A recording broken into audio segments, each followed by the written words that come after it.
ګرانو کتونکو د پی کې 65 باقاعده د کمپین آغاز د کرین په نښه ستاسو دغه ورور ایوب خان شیرپو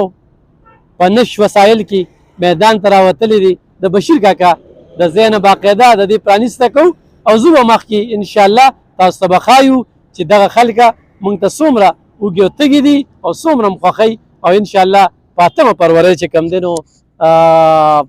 دغه کامیابي چې کومه ده نو دغه به د کرین وي او د الله نه دغه سوال دی چې خدای کامیابي دې راکړه نو هغه کار رانه والي چې د دې غریبو خلکو او د دې بېوسه خلکو د دې سیلاب ځپلو د دې ځپلي شوي خلکو په کار راشو او په دې خیالي کې او په دې صدریاب کې یو داسې پکنیک سپاټ جوړ کړو چې دا خلک راځي او دلته کې خوشحالي وي او دلته کې سوکالي وي او دلته کې چې کوم دی نو د دوی روزګارونه وي نو انشاءالله دا به کوو دا مشران را سره ولاړ دي د دوی ډېر مشکور یم بشیر کاکا څه به وایې یاره وروره زه به درته څه ووایم هغه دا دغه خبره ستا دغه که په نوم تاسو نه پیژني مثال ډېر به دې په نوم پیژني او ډېر به دې په شکل هم پیژني نو ستا اواز هم د دنیا ګوټ ګوټ ته رسېدلی دی او هر چا ستا خدمت لیدلی دی نو ستا د خدمت نه چې یو سړی انکار کوي نو هغه ډېر بد کوي ځکه چې ټول عمر دی د غریبو خدمت کړی دی او د غریبو همدرد دی نو عوام خو چې څه نه دي نه خو ټول غریبانان دي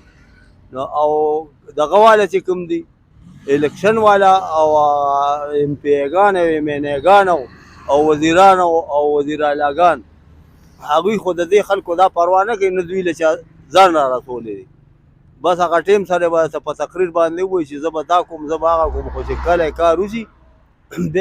دی خوا مخ هم اړوی نه چې یاره زه ما د عوامو ته څه ویلي دي او تا هر غریب له کوڅې ته ځان رسولی دی او د هغه حالوال دی راښکاره کړی دی مشرانو ته خو چا هم پې عمل نه دی کړی نو زه وایم چې یاره هغه سړی به ډېر بېخوند دی چې هغه به ستا نه مخ اړوي او ستا دغه به نه کوي ستا دا خدمت به هېروي هېڅ کله به هم نه هېروي او زمونږ خو انشاءالله دا واده ده چې زمونږ دغه شان غریب ورور مونږ له پکار دی چې مونږ له د نیمې شپې کوڅې له ځان رارسوي او زمونږ تپوس کوي انشاءالله ګرانو کتونکو پی کې 65 ستاسو ده د دغه بېوسه ځپلي شوي خلکو ده د کرین ده انشاءالله په دغه کرین کې به څه کوو د ظالمانو مونډان به وباسو د ظالمانو مونډان به وباسو د ظالمانو مونډان به وباسو ظالمانو مونډان به وباسو ظالمانو مونډان وباسو مونډان به وباسو وروره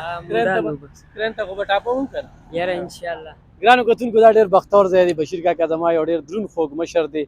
او دا داسې خلک دي چې همیشه یې خدمت کړی دی په ځان له باندې د سیول ډیفینس د دې سیند نه په سوونو مړي ویستلي دي او دلته شپر وس چې کوم دی نو دا دیر آباد دی دا زما لومبنی دفتر ده دویم دفتر چې کوم دی انشاءالله هغه به د جان محمدي او دریم دفتر به ممتاز آباد کی او دا به پی کې 65 کې عمر دلته تنبو لګولي او په تنبو کې او فیصلې خلکو او دا افسران او دا خلک به دلته راځي چې 400 ته راغلی دی نو زما خدمت په شان خدمت په نه څوک نه به وکړي نه چا کړی دی او څه 3.5 ورکران دي ورسره ښه